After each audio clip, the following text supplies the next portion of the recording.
Yes.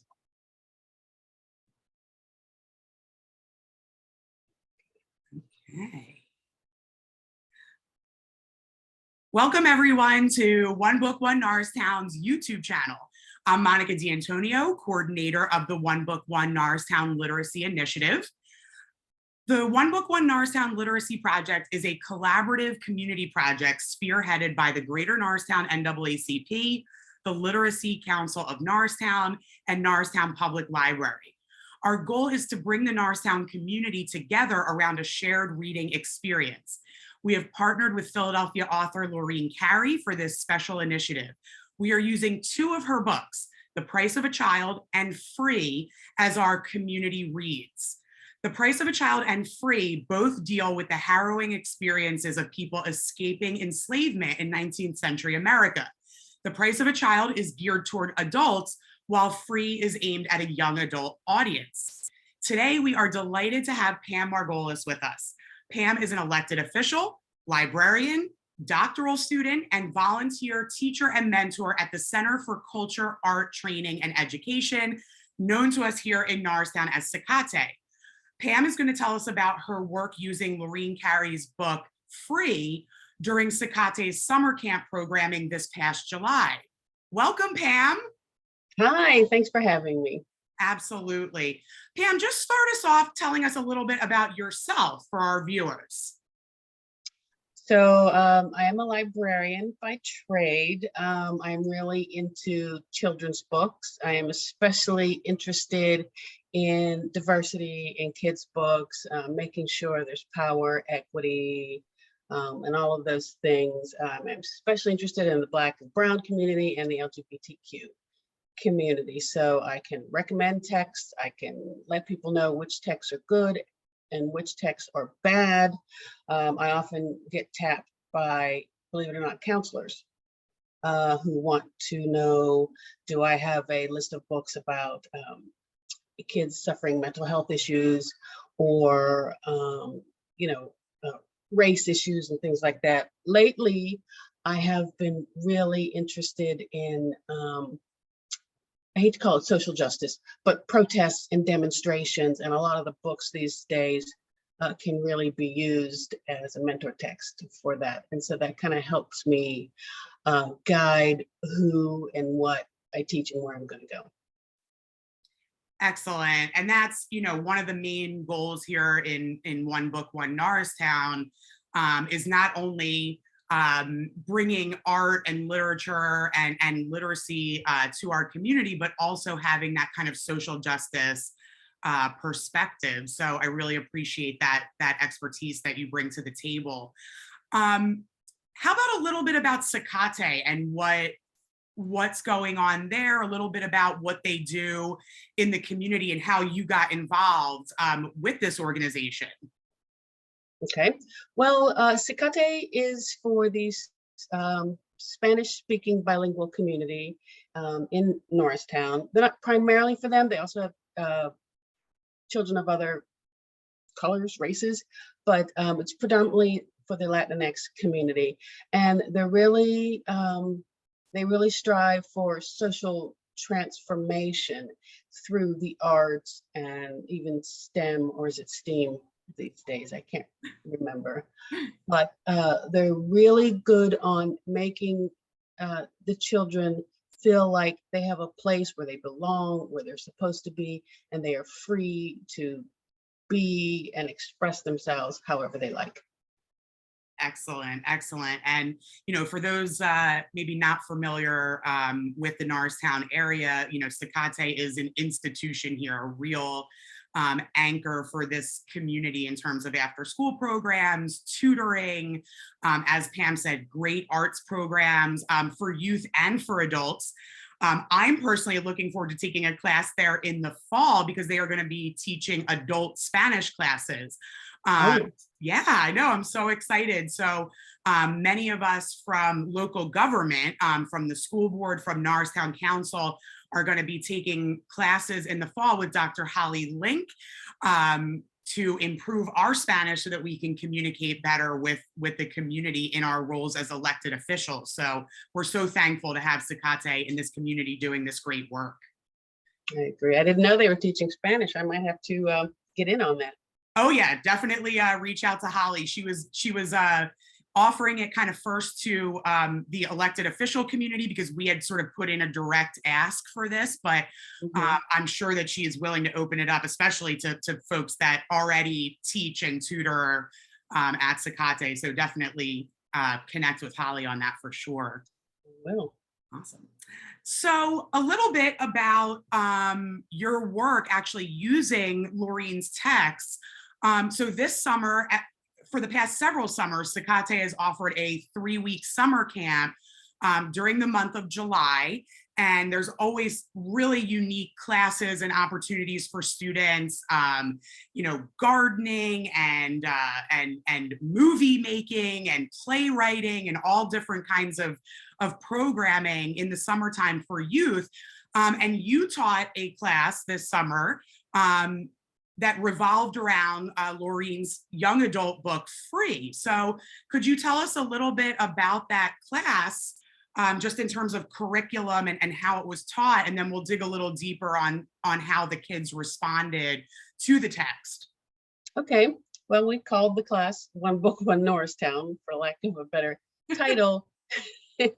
And we and we use the book to connect um, the issues with slavery and migration to what the students there had experienced with immigration and emigrating to a new country. So there was a lot of crossover between the issues. They understood power struggles, leaving home, violence, and it was a good way to bridge both worlds. And we had some Black students in there as well, or some Black Latinx students. So it was a really great way for them to make the connections.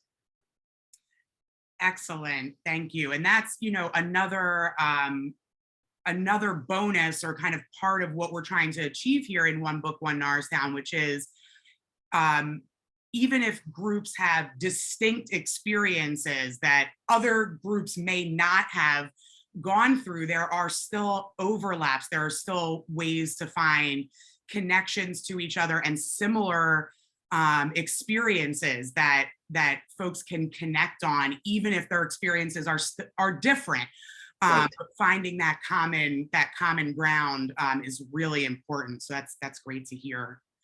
How about some of the curriculum or projects that the students worked on while they were reading the book? Were there any unique projects? Oh, sure. So the main connection in the book is the man William Still, and we tried to continue that through every lesson so that the students could relate back to William Still. So some of the things we did was, for example, we would brainstorm what it must be like for, I think it was Peter and Levin, to be separated from their family, and what it was like to travel further into slavery, and that story. And I don't want to give too much away if people haven't read it, but we brainstormed it, and then everyone was in groups, and then we acted it out. Oh, wow. And I think there were 3 groups, and one group wrote the script, but the other 2 ad-libbed. And what I loved about my group, because I had the older boys, and boys in middle school, early high school, they act like they're not paying attention, they don't care, right? But when it came time to do the little skit, the one kid who looked like he really did not want to be there, he had connected all these markers together, and he was the driver, and he managed to click, clock on the floor with all these long markers, right? So like you knew he was paying attention. And then there were a couple other guys who were the talkers, and then a couple other kids who were just sitting there. So they were all acting like they were on a wagon going further deep into the South. I think it was Louisiana. And so they were talking about what it must have felt like for Peter and Levin, because they were little, like 7 and 9, 5 and 7. Oh, why did mommy leave us? This kind of thing. And like the best line of it was somewhere near the end where, you know, they were talking about, oh, I can't believe our lives, this is going to be horrible, something like that. And then one kid was like, yeah, man, like, don't sweat it. We can't, like, you know, like dwell on it. It was something like that. And of course, I'm not using the right words, but it was that idea. But it was in today's lingo, you know, whatever they say. And I was like, yeah, my dudes were listening, you Yeah. know, like they got it. And so when we performed our skit for everyone, and Holly was like, did you write that script? And I said, no, that was totally ad-libbed. We had talked about what it might feel like, right? And I just gave them some ideas, but you can clearly tell that they embodied what it must be like to miss your parents and to be able to put it into words, you know, how terrible that must feel. But they also understood that life does go on and they had to continue, right? And you couldn't function with a negative attitude. And I couldn't have been more proud. Wow, that sounds amazing. And I find that so fascinating with youth that, like you said, you think they're not listening, you think they're, you know, too cool for school, and then Mhm. they surprise you, you know, they show up. So Yeah. that's amazing. And I love this idea of kind of connecting art, you know, performing the stories um, with learning history and what people really Yeah. really went through in the evolution of this country. So that's wonderful. And I have another one I can tell you about. Oh, please share. So one day, I forget which chapter it was, excuse me, but we were able to connect the migration of uh, enslaved people from the South to the North with immigration. And so we did storyboards. Okay. And we had talked a lot about La Bestia, which is the train. They call it the beast. And we talked a lot about why that is, right? And so then again, we were in groups and we talked about what sticks out to you about these situations. And so each group storyboarded a scene. And I think Holly had shown us a film about La Bestia so they could kind of really see it, right? And so they made these storyboards that was incredible. Um, some of them did like the actual people leaving Mexico, right? Getting on La Bestia. And some of them drew people hanging off the train, losing an arm because, you know, it's dangerous. Um, and coming from one place to the next and what happened when they got there, where they wound up. Some of the groups um, did a story about Harriet Tubman, Wow. and like so they really connected with the idea of forced migration. You Mhm. know, like the enslaved people, they had to leave because they can't stay enslaved. And so the Harriet Tubman thing really jumped out at them. One fellow speaks hardly any English at all. At the very, very, very end of the camp, he made this tiny little video in Spanish about the Underground Railroad. Oh, wow. Wow. Yeah. That's amazing. That sounds great. And if you know, ever want to share any, you know, pictures or anything that you took Mhm. from Sakate or even that young man's video, Yeah. we would love to share that, you know, with the community, of course, with the permission of, you know, students and parents and things like that. But yes, certainly feel free to share with us. That sounds amazing. It was really moving to be able to see them learn and grow. And some of them were so young, they had never heard of the Underground Railroad or slavery. And so for them to be able to take it in and then participate in the class in a meaningful way for them was still awesome. That's fantastic. And I think, you know, right now, especially as we're seeing different alterations to curriculum happening around the country, Right. especially in ways that we teach history, it becomes even more vital to have these kinds of classes that teach history and people's experiences honestly. So I really appreciate you doing that with young scholars, because who knows what they're going to be getting, coming up if certain people get their ways in terms of Right. revising curriculum. And it's great to give them a chance to, have a counter narrative, Hmm. right? Even though they don't know what a counter narrative is. And so we had put this huge map of the United States up on the wall. And I talked about my own family's slavery. I said my family, they were enslaved in Southern Virginia, and I showed them where it was, and tobacco farming, and how my family emigrated to Pittsburgh. Of course, we're in Philadelphia now, but how they emigrated to Pittsburgh. And so that got all of them thinking. And then I forget what we had them put on the map or something, but everybody was able to make a connection. Some of the families had come from Peru, some had come from Puerto Rico, and they all were able to go, yeah, and it was really, excuse me, it was really interesting to see them get it and to be able to tell their family story, right? And be proud of it and know that it's important. That's amazing. And, one of the reasons I love Norristown full stop is because this has been a place of refuge for so Mhm. many people. A lot of people don't really know Norristown's history, and they're unaware that this was a stop on the Underground Railroad, this area, Right. and that folks during the Great Migration, we have a large population here that's been here for generations from South Carolina, and people whose families knew each other from many generations ago, starting in South Carolina and then coming up to Norristown.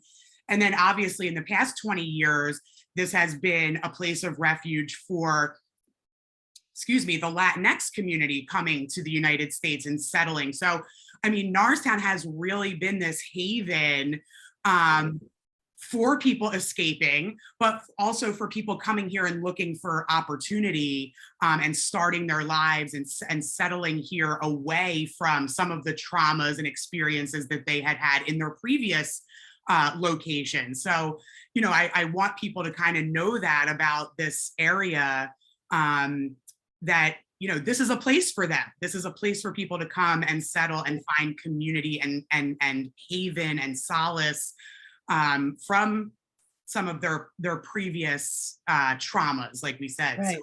Absolutely. And so it's important to us as a community, but it's also important globally because as we saw in the book, I think it was William Still, he was in Philadelphia, and then there was a woman who had escaped and she went to New York or Boston or something, and she came back to Philadelphia. And there was one scene, I think, where there's Norristown involved. I can't remember, but we were able to make all those connections for them.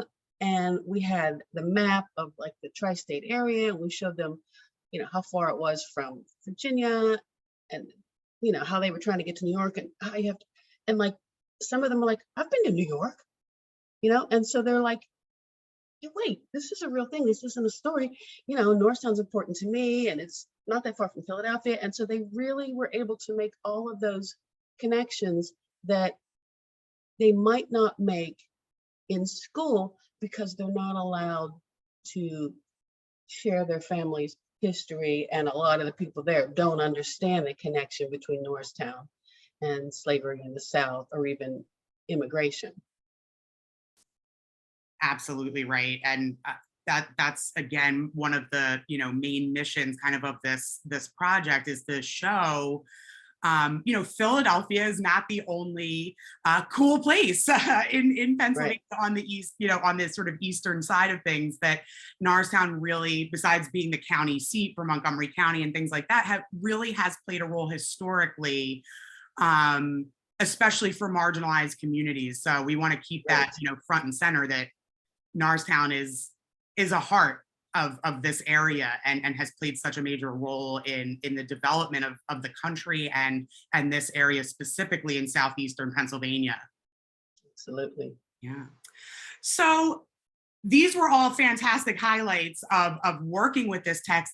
How about some challenges? Were there any difficult times while teaching this book, or anything you or the students struggled with while you were using this text? Yes, of course. This is unique to our population. The book is in English, right? And some of the things don't exactly translate into Spanish. So some of the students are completely monolingual. And so Holly had to do a lot of translating, and I know she struggled because just aren't some words in Spanish. And so that was an issue. We were obviously able to overcome it, because if Holly didn't know it, one of the kids, would, step in. The other issue was I found that there was one particular lesson that I thought they would really connect with that they didn't, and it just kind of felt flat.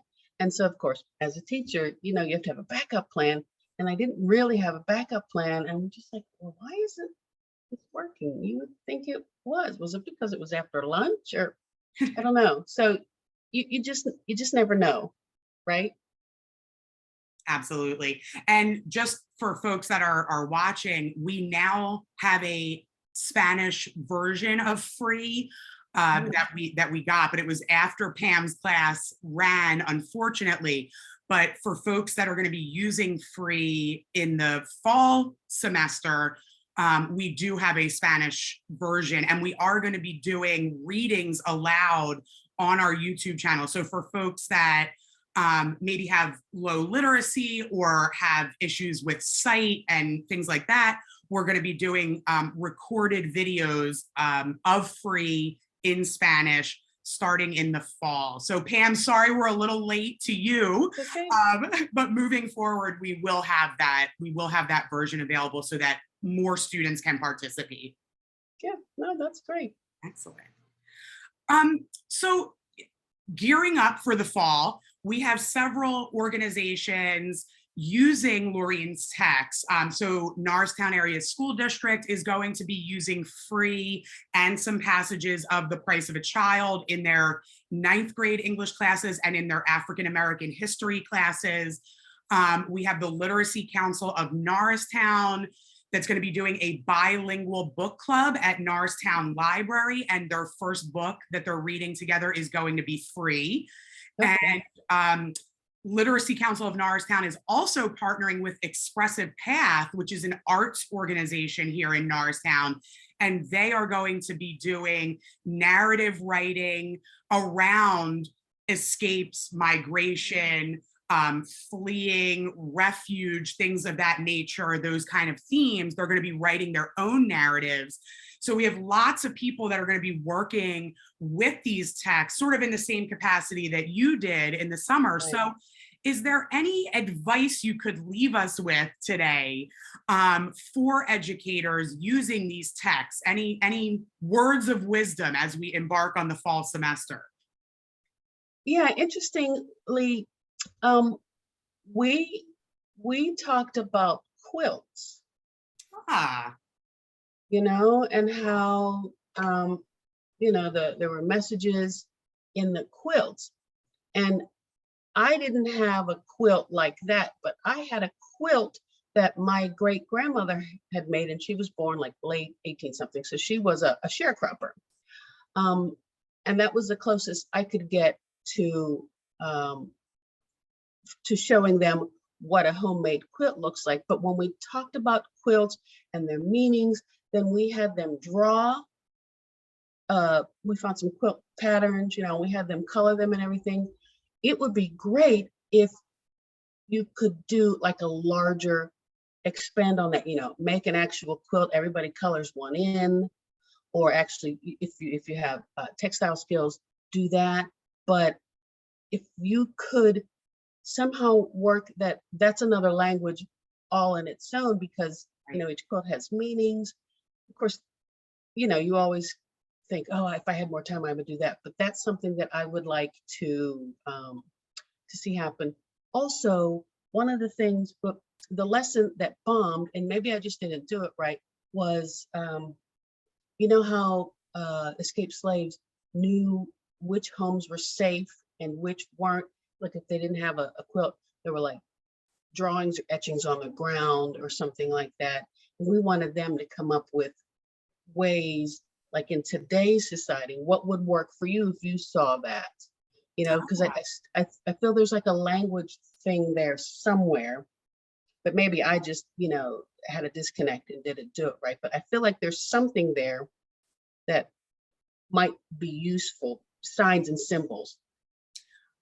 Let me follow up on that, because yesterday I was at a fantastic professional development workshop about working with LGBTQIA students. And one part of the presentation was about symbols that people put up to indicate safe spaces, and things that you Right. can do as a teacher and hang outside of your classroom so that students know they have a safe space and that they can talk to you. And I think that idea of symbols of safe spaces, of refuge, Yeah. is so important. And I'm sorry that lesson didn't quite go the way you wanted to, but I think it's a fantastic idea. And maybe that just needs some further development, because I do think that's really important, that people need that Yeah. that visual confirmation that this place Yeah. is open to you. And that would work for just about anybody. How does a Spanish speaking only person go somewhere and know that this place is safe, even in today's? Just like, you know, you have Black students who come into the classroom, and if they're the only Black kid, they know, oh, this is going to be trauma for me, right? But if the teacher's Black, or if there's more, they go, okay, I might be safe. So there are signs and symbols anywhere that I think really could connect if you did it right. Absolutely, absolutely. And I remember, working with one of the Zacate students. I did an art and activism class, and we were doing, symbols of social justice. We were creating comic books and graphic novels around social justice issues. And one of the students did a beautiful picture of a butterfly, which I had not known until I started volunteering at Zacate, that the butterfly is the symbol of migration for many Latinx folks. And so, maybe that's something students work on and that teachers could put, in their classrooms, which is, just the beautiful butterfly that Yeah. is a sign of safety and immigration. Yeah, that's a great idea because there's so much art you could do with the butterfly. Absolutely. So, Pam, I just want to thank you so much for your time today and for your expertise and your insight into using Lorene's text with younger students. We hope that we can maybe call on you in the future if some of our teachers and educators have some questions about using these texts in the future. Absolutely. Great, Yes. thank you. Any final thoughts about One Book, One Norristown, or your experience with the text before we say goodbye to our viewing audience? Yeah, I would say don't be afraid to try anything. And I feel like, and they're probably already going to do this, but really try to get in the head of William Still, Peter Still, Levin Still. And I think once you make that connection with them, then you're in the story, and then it'll help you know how they might feel, because a lot of these students, especially the Spanish speaking ones, have had similar situations. So I think that is key, is making sure that you connect with the main character. Excellent. Thank you so much. That's a great spot to leave it on. And just to our audience, thanks for watching today. And I hope you learned a lot from listening to Miss Pam. And make sure, if you want to follow what's going on with One Book, One Norristown, that you check out our website, onebookonenorristown.com. And you can follow us on Facebook and Instagram at One Book, One Norristown. Look forward to more information and fun videos from our Norristown community as we continue our project from September through December of this year. See everyone soon.